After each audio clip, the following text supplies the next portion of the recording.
clearly. Is your mic on? I hear me, Mine but I is don't. on, yeah. Okay.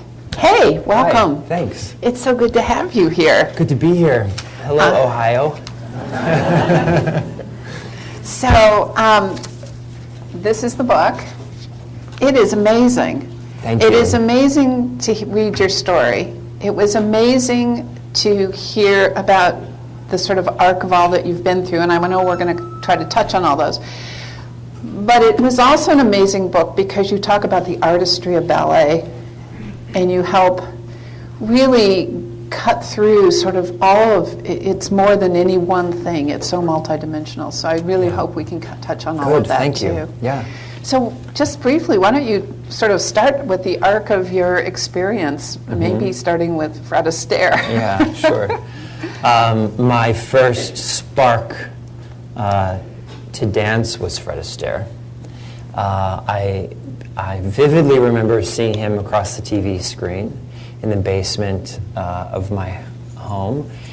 Dance was not a part of my world. My parents were not dancers. My brother was an all-American dude, and it just awakened something in me.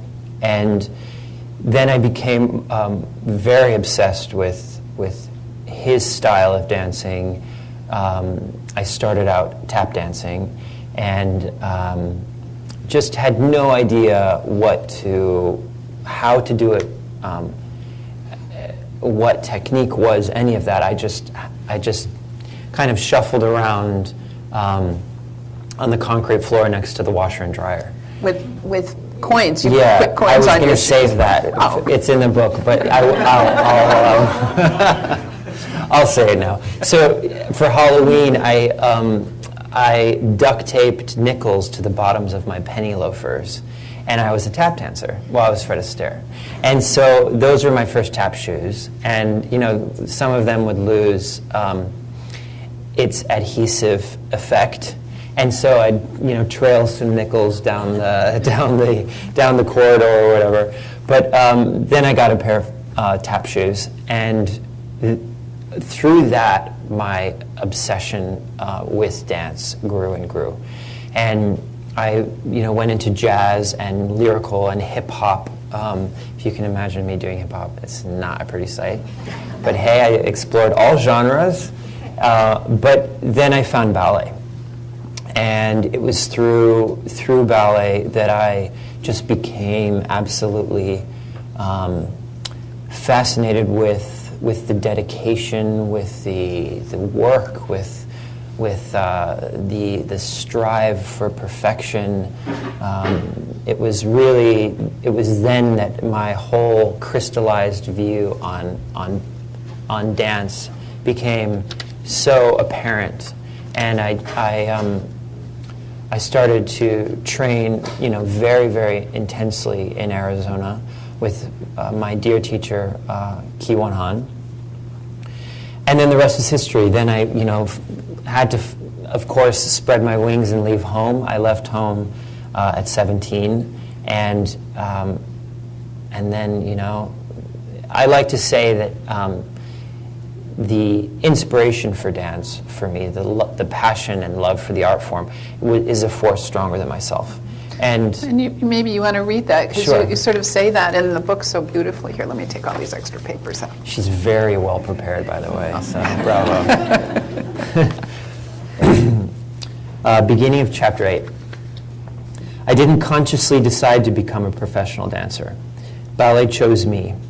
There was never a eureka moment. I simply knew that ballet was what I had to do. There are dancers who dance because they can, and those who dance because they must. I was of the latter variety.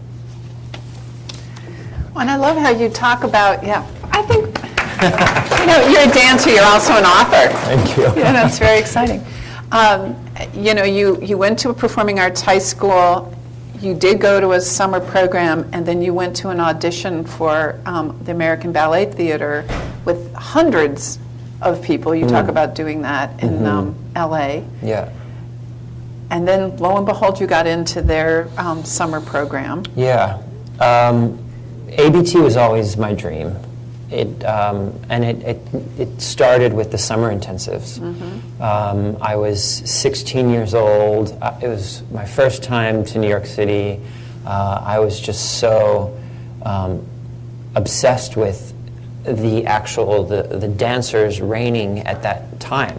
Ethan Stiefel, Angel Corella, some very, very famous dancers and brilliant dancers of that time. And I wanted to be exactly where they were, and that was ABT. So I started with the summer intensive studio company, and then the main company. On to being a principal. Maybe because I know we have so many dancers in the audience, but maybe talk about your sort of typical day of just in rehearsal, and then maybe a typical day getting ready for performance. Sure.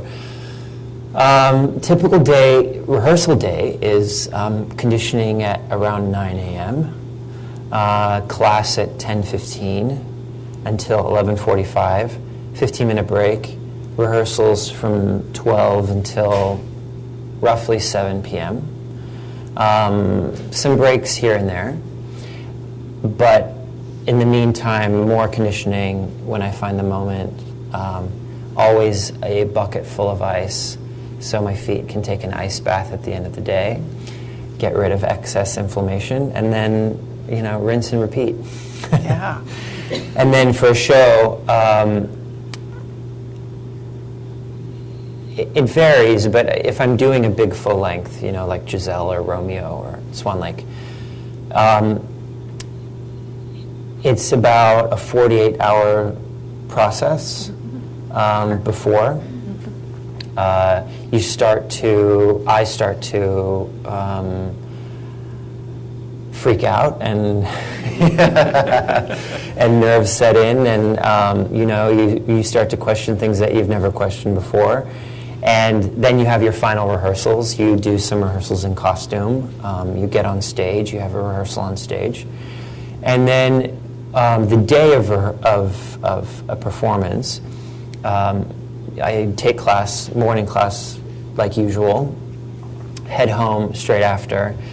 Take a nap for half an hour, and then instinctually, it's funny. I never have to set my alarm because nerves wake me up, and it's that feeling of you settle down for a nap, you've had a good meal, and then when you wake up, it's a mixture of dread and, of course, excitement, and it's this feeling of like, in the book I actually explain it, it's the point of no return.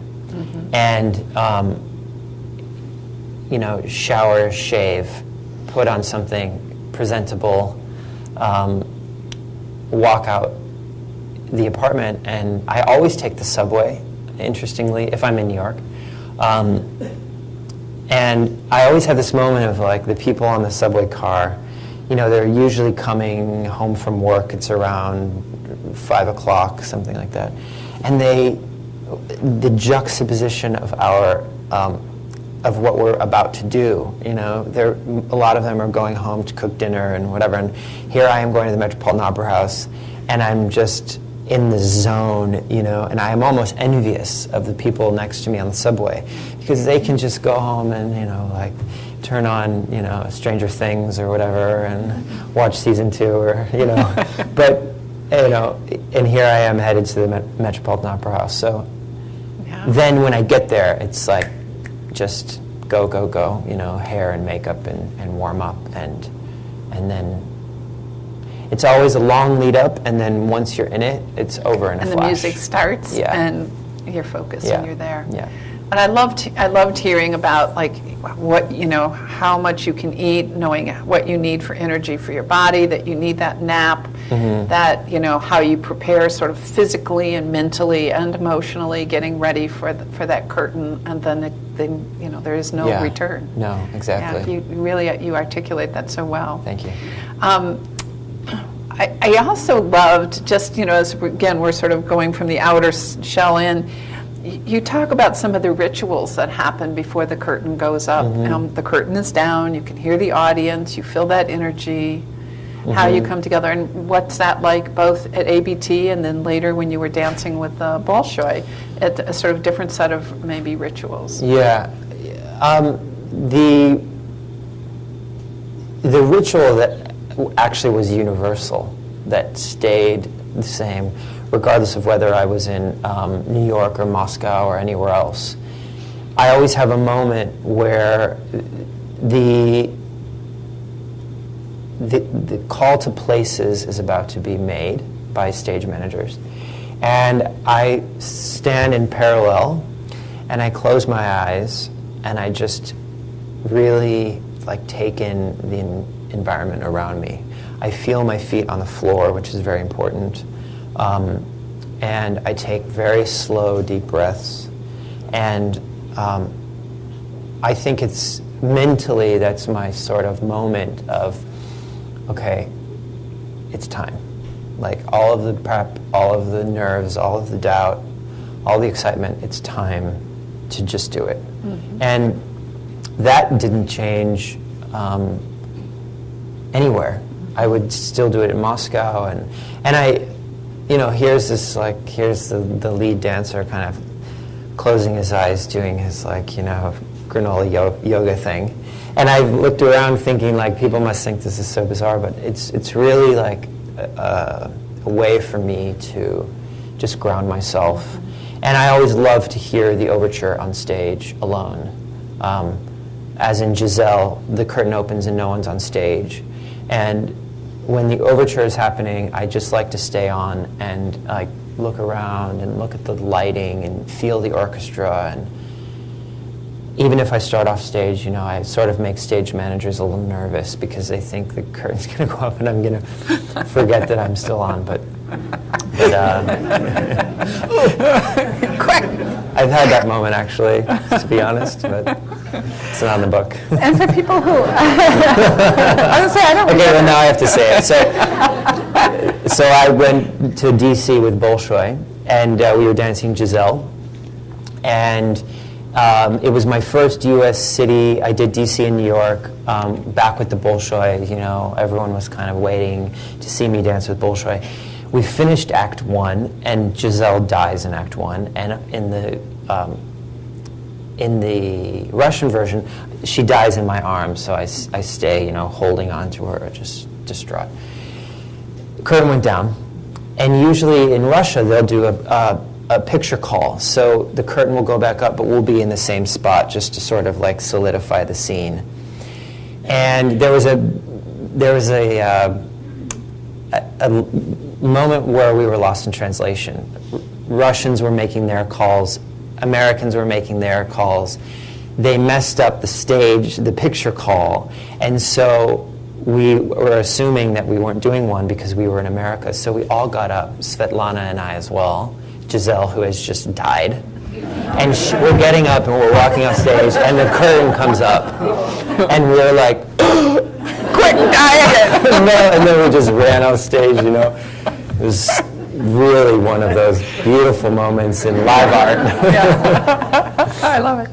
For those of you who are not dancers, of course you can't say break a leg to a dancer. This would be So you say... Married. Mm-hmm. And when you were dancing with the Bolshoi, do they also say married, or do they have a No, Russian? They have a Russian phrase, and it's ni pucha ni pera. And you respond with k chorto. And ask me what it means, I have no idea. But I know how to respond to it. Wonderful, wonderful. So we maybe need to fill in a couple of blanks. After you sort of rose through the ranks at American Ballet Theatre, you were invited by the Bolshoi to consider coming on as a principal there. And you were the first American to be invited, and you wrestled with that a little bit. I did. It was an enormous offer. I was under the impression that I was the first American to join in its top position, and which is true. And it was uprooting my entire life. It was I was at ABT, I was dancing, around the world, but this was an offer that it was so colossal, and it was so risky in a way. I had no previous example that was set, and I struggled with going because I realized, well, first, I'd never liked Moscow as a city. I had been there a dozen times, and it never welcomed me. And the Bolshoi seemed big and scary and antiquated and impenetrable. And when I finally came to terms with the decision, I realized that it was for all of those reasons that I had to go. And what that meant was it scared me to death. I knew it was a big risk. I knew that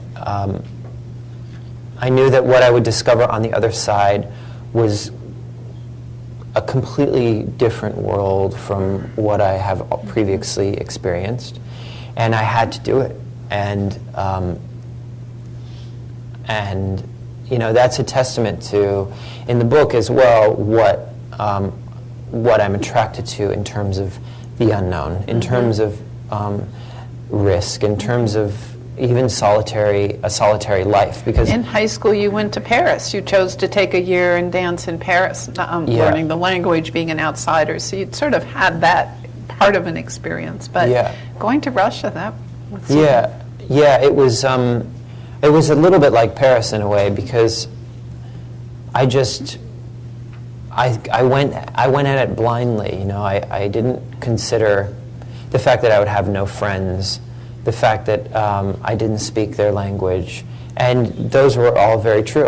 It was very solitary, but also so amazingly fruitful in terms of my artistic, in terms of artistic food.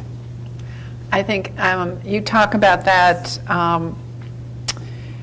in terms of seeking a challenge for your art and wanting to take that sort of leap. You had been at ABT, you'd been dancing incredible roles, you had wonderful partners, and we're going to talk a little bit about the art and all of that.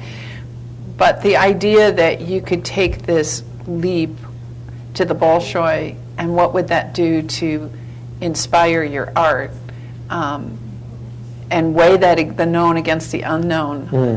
You had to wrestle with that, I'm certain. But I've always felt that it's that sort of unknown that I'm attracted to. I mean, blindingly going in and writing a book. I've written every word of that, and I would never call myself a writer beforehand, but I just honed in on it, and over the course of 5 years, it became what you'll read. One of the things that I before we get to some of the specific roles and experiences, you really talk about the art of ballet in a way that unpacked it for me in ways that I had never thought about it before. And I have a quote, maybe we could start with that from the book, which I think talks about technique. For all those of you who are dancers, you go to ballet class and you start with at the bar and doing technique and learning technique, and it's all about technique, but it's really about art. And maybe right here. Sure. And then we can talk about different sort of layers. It's just that paragraph at the bottom.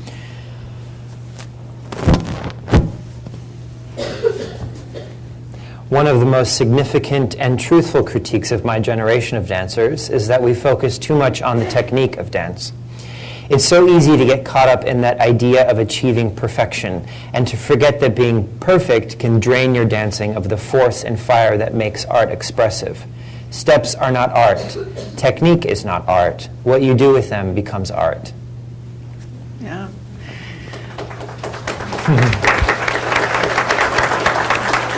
So It's made up of it's like a wonderful menu of food, and it's made up of so many ingredients, and one of which is partners. And you've danced with some remarkable partners, but you have sort of two very interesting stories. You danced with Natasha and you've danced with Michelle, and how that connection, that energy, that chemistry, the sense of your movement and style together can be either difficult or it can be like easy and it feeds off of each other. And maybe you could share a little bit about how partners influence your work. Well, I think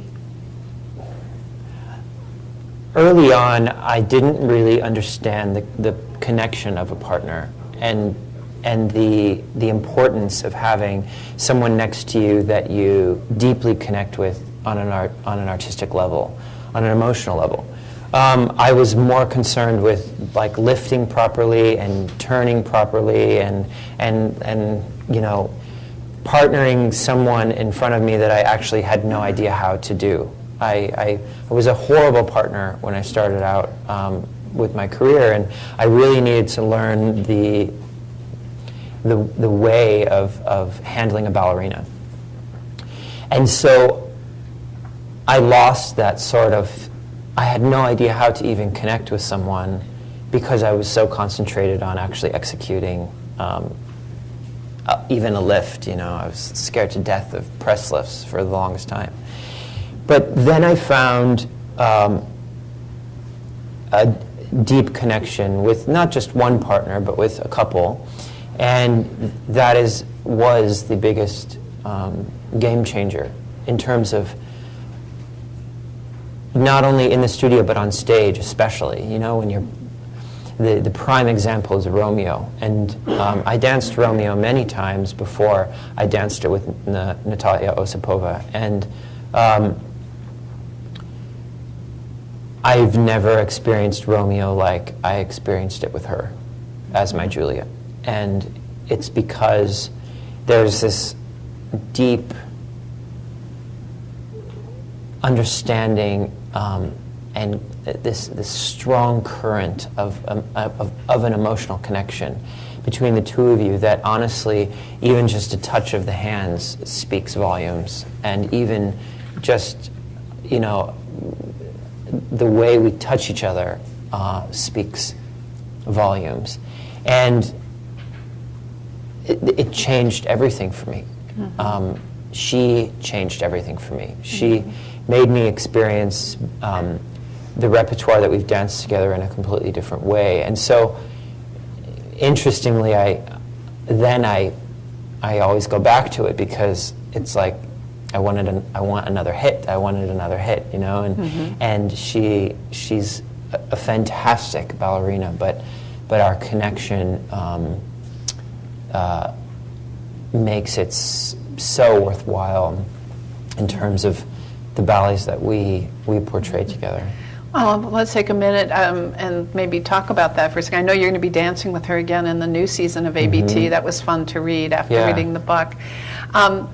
In your Romeo and Juliet, the first time you danced together, you talk about that amazing connection, and then you had the ability, you were going to have the opportunity to dance Romeo and Juliet again, and you thought, oh, you know, will it ever be as magical? Will we have that same connection? I can't expect that.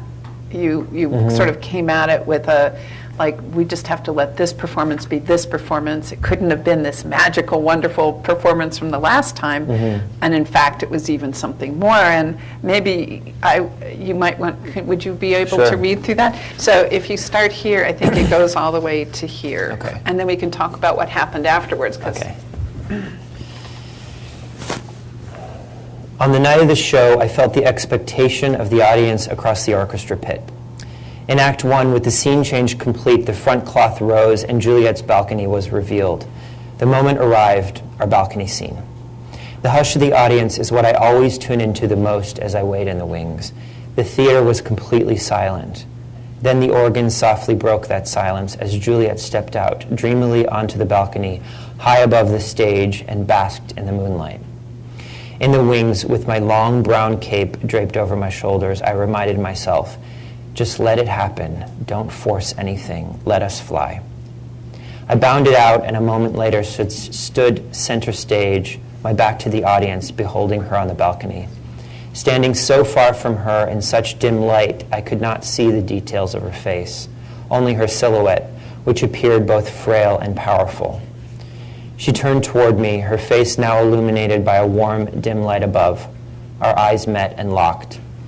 We gazed intently at each other. We breathed as one.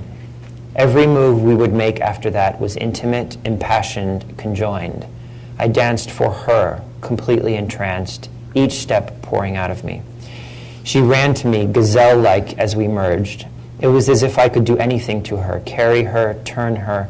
She had total trust in my movements, and she was supple in my arms. I fell to one knee, stared up at her, and took the hem of her dress to my cheek, pressed the soft fabric to my face. Moments later, we faced each other. Our hands met. Just a soft touch of our fingers was enough. The sensation was euphoric. We were Romeo and Juliet. For us, for them, it was like nothing we'd ever felt before. The surge of emotion being too much to handle, she ran from me. I pleaded for her to return. She bounded back into my arms, and she sought to dash away once again. I grabbed her hand. This touch meant something else entirely. We became still, an arm lengths apart. She slowly turned to me. We gazed at each other. Without doubt or question, as if drawn by magnets, I walked slowly toward her, and our lips met. Then she broke away, dazed, and dashed up the stairs to the familiar safety of her balcony. I watched her run, then raced to the foot of the balcony, arm upraised, reaching for her, seeking to prolong that singular euphoria as the curtain fell.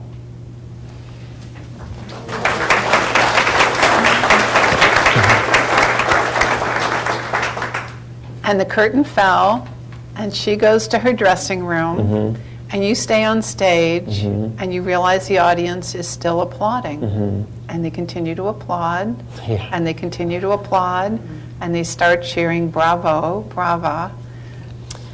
And, well, I never usually stay on stage, truthfully, because Act 1, Romeo, is the hardest act in the repertoire. It's a marathon for Romeo. You don't stop the entire time. So usually you're in a puff in your dressing room after you're reaching up to her in the balcony. But for some reason, I was like, it felt, the positive felt so euphoric. I just wanted to bask in the moment a little bit more. Natasha left, you know.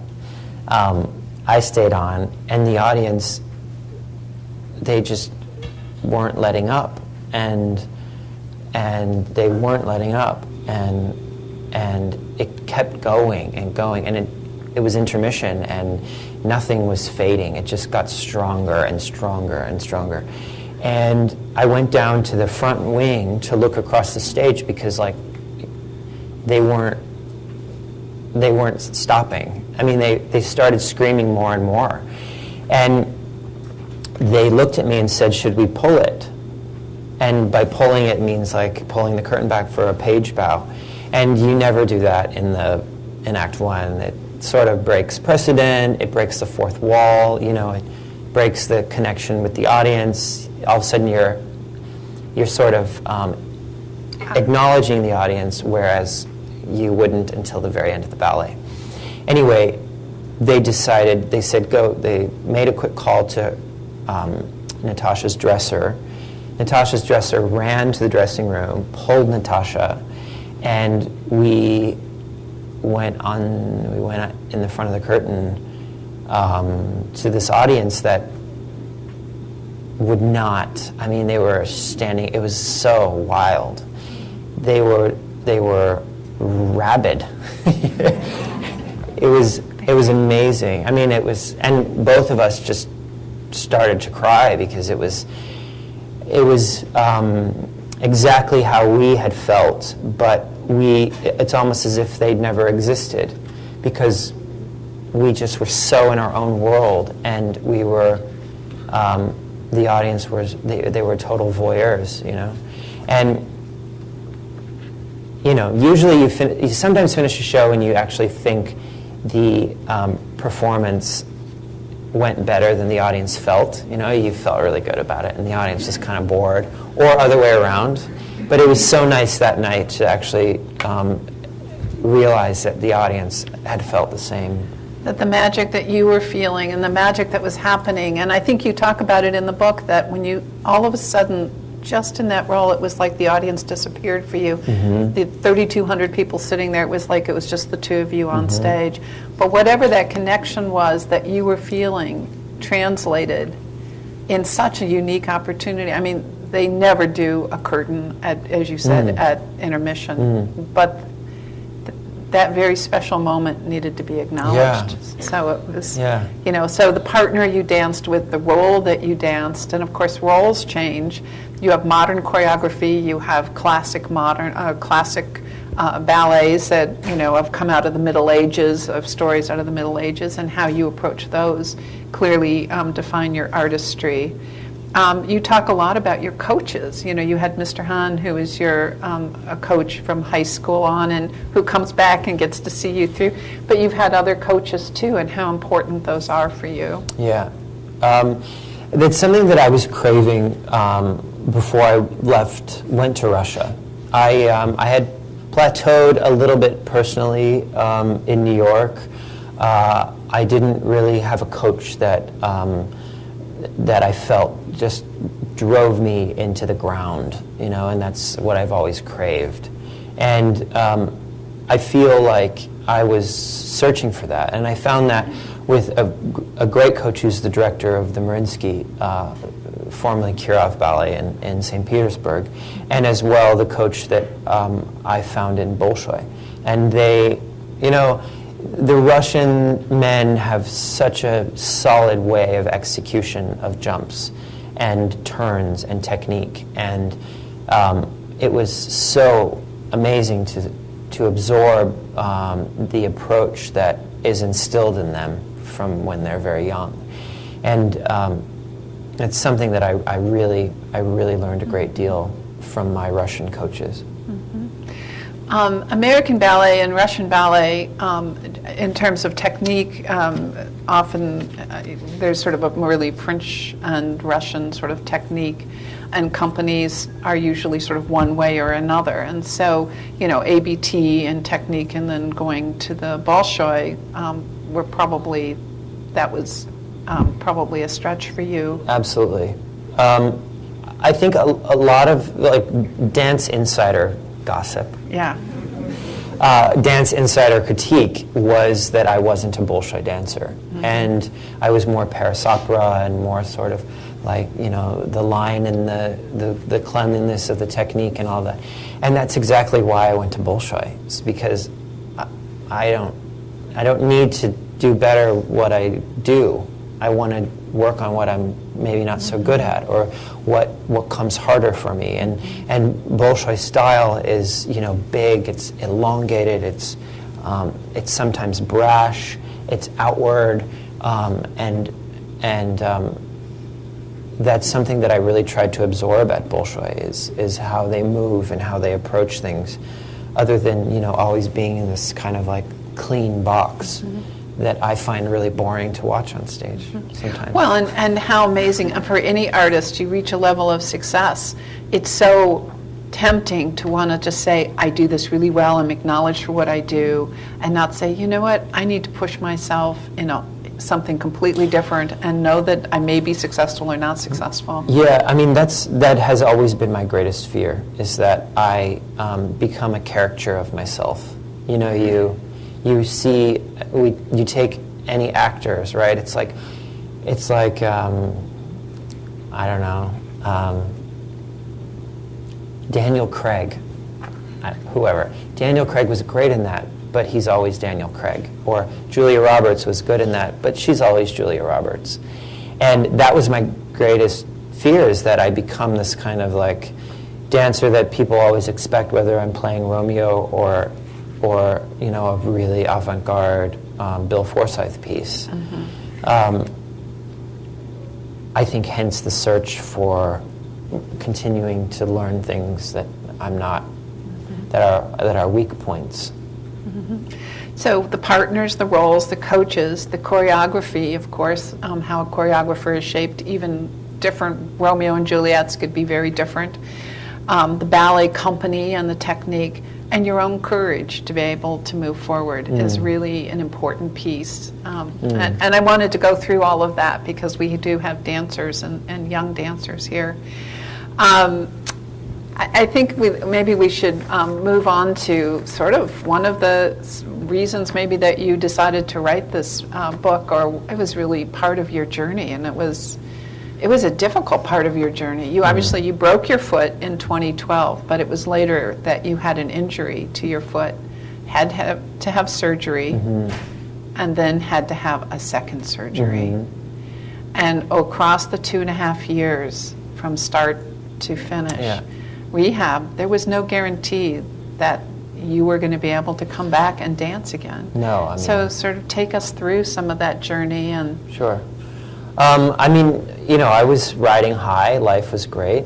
And you're in the prime of your... I'm in the prime of my career, absolute peak of it, physically. And I started to ignore the signs, and never ignore the signs, whether you're a dancer or not a dancer. But I ignored the signs, and it became unbearable. And I wanted to fix it, and fixing it in America is to have surgery. And so I went in and had surgery, and it was, you know, the diagnosis was 4 to 8 months. And a year later, I knew something wasn't right. In my gut, I could feel it. In my foot, I could feel it. It was always swollen and red, and it just, I was a year into this rehab, and I could barely plie. And so tests and all that crap, and it was determined that I had to have a second surgery to fix the botched first surgery. And I was, you know, honestly, like, it was such a roller coaster. By the time the second surgery came around, I was like, okay, let's do this, let's fix it, let's get on with it, da da da da. And I was still fighting the pull of time. I still wanted to get back for this or that or whatever. And after the second surgery, I was so weak at that point, because what I had in there was blocking me from actually moving properly. And so when it was taken out and I moved properly, I had no strength.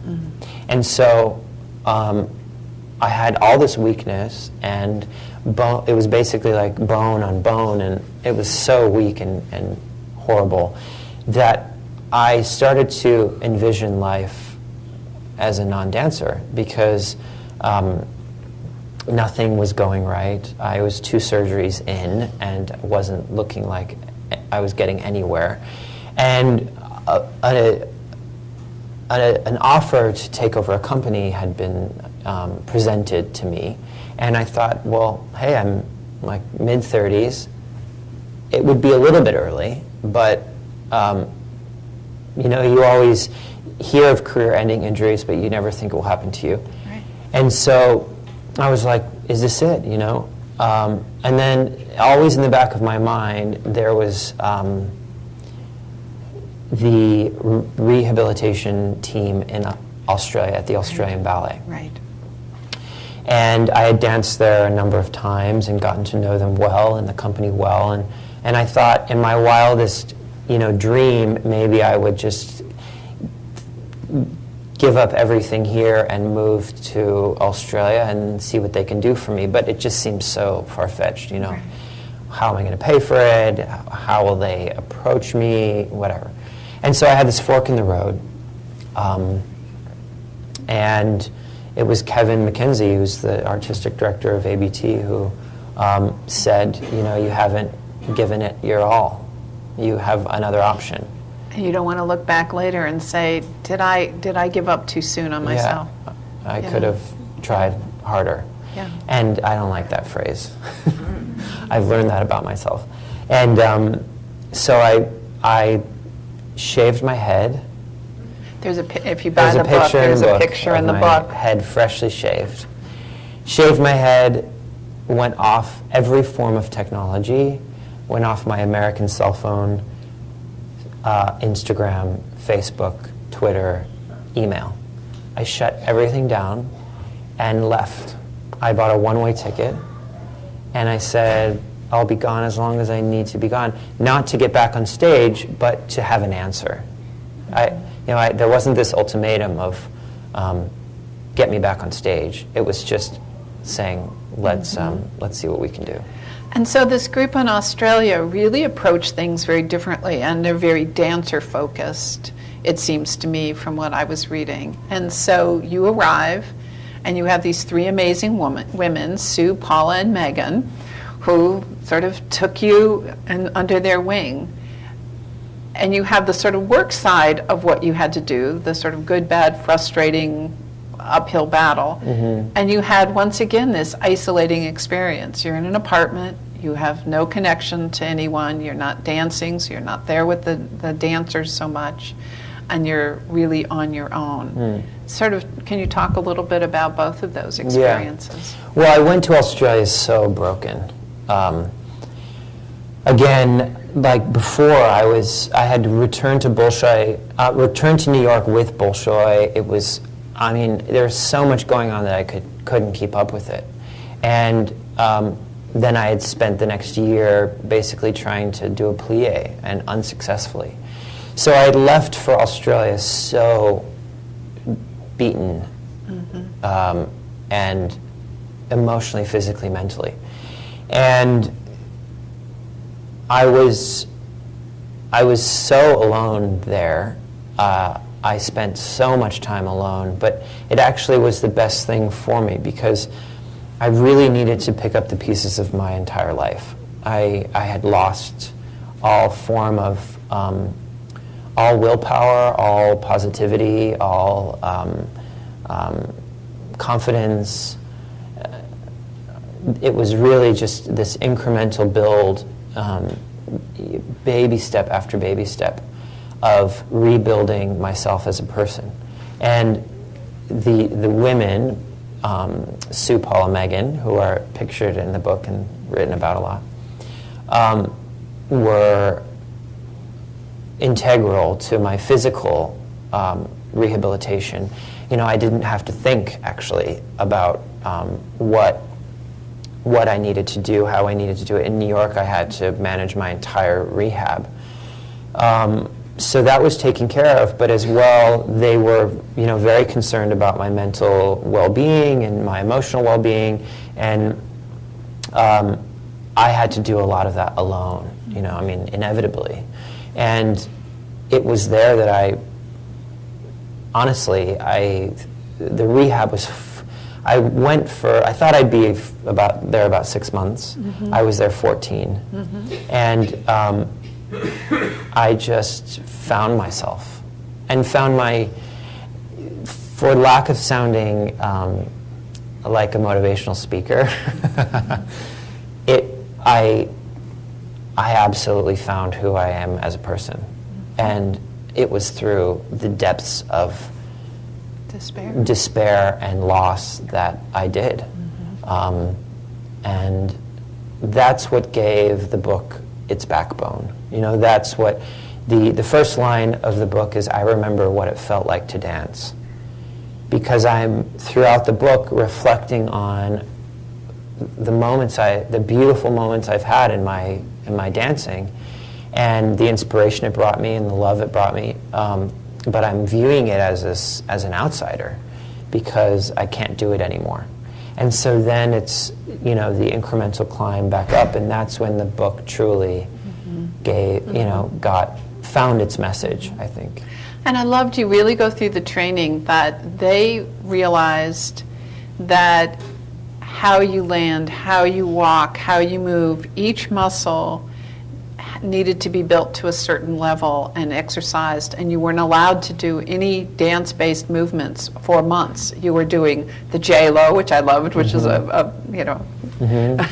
you can guess what muscles those are hitting. And and that you had names for all of them. It's like, but can't, you know, do you think I'll be able to dance? And even almost being tentative and afraid to worried that if you land, what if you land and it hurts? What if you land and you can't do this? You know, you don't want, you want to know and you don't want to know.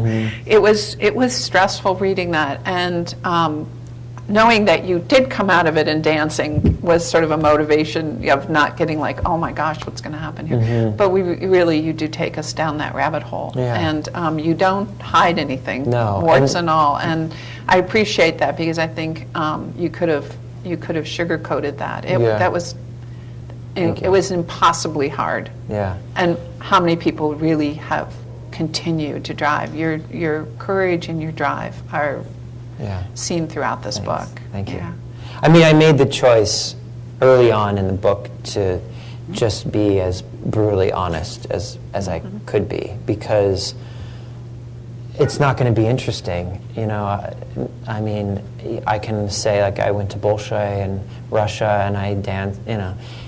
Yeah, fine if you're engrossed in the ballet world, but it was the honesty and the rawness that that I chose to share, and I think it's so important. It's like you saw someone that was seemingly up here, and just, it's like there wasn't even a slope. It was like directly down, and then 2.5 years of like slipping and trying to get up, and I chose to write all about it. Wonderful articles in New York Times that the world is excited to see David Hallberg dance again, and you, of course, danced in Australia first before you danced here. I love that your parents brought your the 3 women to New York for your New York debut, and family and friends. I have to tell you, I cried when I read that part. I did. I thought you really talked about it so beautifully. And so now you are dancing again. In the ABT season, you were just on Fall for Dance in a solo that was created for you by Mark Morris. How does it feel? How is it going? Yeah, it feels so different. It feels like true gratitude. You know, you don't know true gratitude until you either lose something or almost lose something, and I'm so deeply grateful for the experiences I'm given on stage. I mean, it's not easy. My body is older, but I understand my instrument so much more than I ever did before, and ignorance is not bliss. And I know what I need when I need it, and when to rest, and how to take care of it, and I've been just given the most amazing education on how to treat my body, and that's what the team down at the Australian Ballet wanted to give me, is an education on how to handle it myself, not to rely on them per se, but me being able to handle what comes my way, and I can handle what comes my way at this point, which is amazing. So, well, let me get to some questions, and then I know that people are going to want to have you sign their books and do some photo ops. I thought this was a really good one. What are some of the challenges of growing up being a male dancer in school, or just in general? And you talk a lot about that in the book. Well, in true public school form, I was bullied incessantly when I was a kid, teased to the absolute last, word. So it was extremely scarring. It was extremely difficult. But on the other hand, and this is advice I actually give when young boys that love to dance are coming up and they're being teased as well. And I never once questioned whether or not dance would be in my life. And I wasn't conscious of that when I was 10 years old, but I knew that was my escapism, and that's what made me happy. And as bad as it got, in my early teens, dance became this escapism after school, and that's what kept me going from all of the incessant teasing and bullying and all of that. I loved, you didn't necessarily share all that with your parents, but by the time they really realized what was going on, they moved you to a performing arts high school. But your parents have been so supportive. I mean, you love dance, and I'm sure they thought, well, what do I do with a child who wants to dance and not just play football and like your brother? And they helped figure it out. They were there every step of the way. So parents are a big help with all of that. Yeah. Someone asked, how old are you? You're 36? 35. 35. Don't want to make you older than you really are. There is a wonderful question about what is your favorite performance space? You talk a lot about the Bolshoi and it's how gorgeous it is, but maybe there are other spaces as well.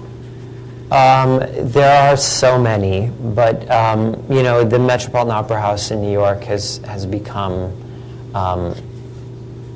a sort of, it's become comfortable, which is amazing. The stage is enormous; it's like a football field, but it just feels very, very comfortable, which is an amazing feeling. But it's the old opera houses around the world that are so stunning. It's Bolshoi, it's Mariinsky Theater in St. Petersburg, it's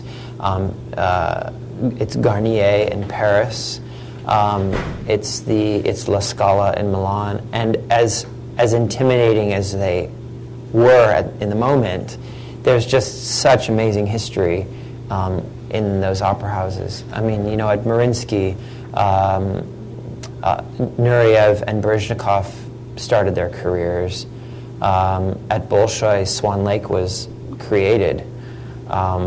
It's that kind of history that you go into these opera houses and you're like, this is the space where it happened. And that's what's so And you impressive. describe the history and the beauty and even the seamstresses, which are so renowned for the Bolshoi, and the way that it's so different. And the fact that the stage in European and Russian is raked. So when you go to dance, we dance on a flat surface here, and we have a marley floor, which we put down before every dance performance. But the stage is raked, so think about standing on something that's on a slight angle and dancing full out. And they don't use a marley floor; they use canvas, which can be very slippery. Yeah. So those are some. Yeah, a lot of adjustments. A lot of adjustments. A couple of questions about what do you do to relax? What are things you like to do, and maybe what's your favorite dessert? I can't make this stuff up. I have a major, major sweet tooth. Favorite dessert? There are so many. There's so little time to make desserts. I mean, candy corn. I mean, how God perfect is candy corn? No, but as well, my mom makes the most amazing cookies, molasses cookies. I mean, I just have the most major sweet tooth. So you put anything in front of me, and I'll eat it. A couple of wonderful questions, I think probably from younger dancers, and think of your younger self when you're suddenly dancing and you compare yourself to others in the studio. That sort of destructive behavior that can maybe happen when you think, will I ever be good enough? Look at theirs so much better. How do I get better? I mean, how did you sort of deal with that, and how do you get to be the place that you're going to be your own best dancer? Yeah. I think it's a balance between keeping your head in the sand and working hard. Being so honed in on your own work ethic that you don't, that little distracts you. And I mean by other distractions, as in your cell phone, Instagram, Snapchat, and dancers around you. I mean, anything. And I think that's something that's so important in the studio. It's a sacred time to focus in on one thing and one thing only, and that's yourself working. But also, what I've learned, you know, I've been privy to jealousy, and I've, you know, why did he get the opening night and I didn't? Why is he dancing there and I haven't been invited there, or whatever. But there's room for everybody, and not one person needs to be the best in the classroom. Mm-hmm. Not one person needs to be the best dancer in the world. And, you know, there are so many dancers that I draw inspiration from that are my contemporaries that are so much better than me, that can execute things that are totally beyond my abilities. And instead of, and granted, I've been jealous before, I mean, everyone has, but just taking the stance of there's room for everybody. So in the classroom, there's room for someone who does something really well because you do something else really well. And draw inspiration from the person next to you, and look at them critically and learn from them, other than, you know, this kind of this barrier of jealousy and self-deprecation that can be so alienating and so like miserable. I mean, it's a miserable existence, you know, just being jealous the entire time. Mm-hmm. There you go, finding that place. Yeah. One last question. Do you have a favorite role or roles? Which would they be?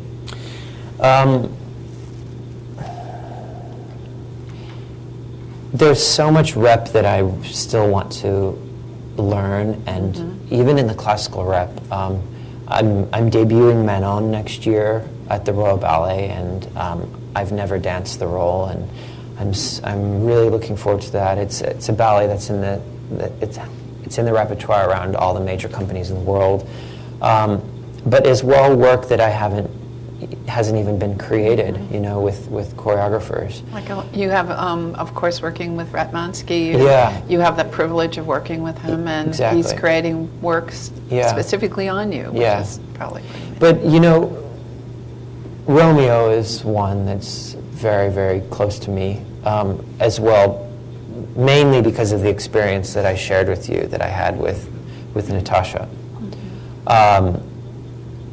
But, you know, it's going to be interesting. I'm revisiting Romeo next season, and I haven't done it since I last danced it with Natasha, which was probably by now over 5 years ago. So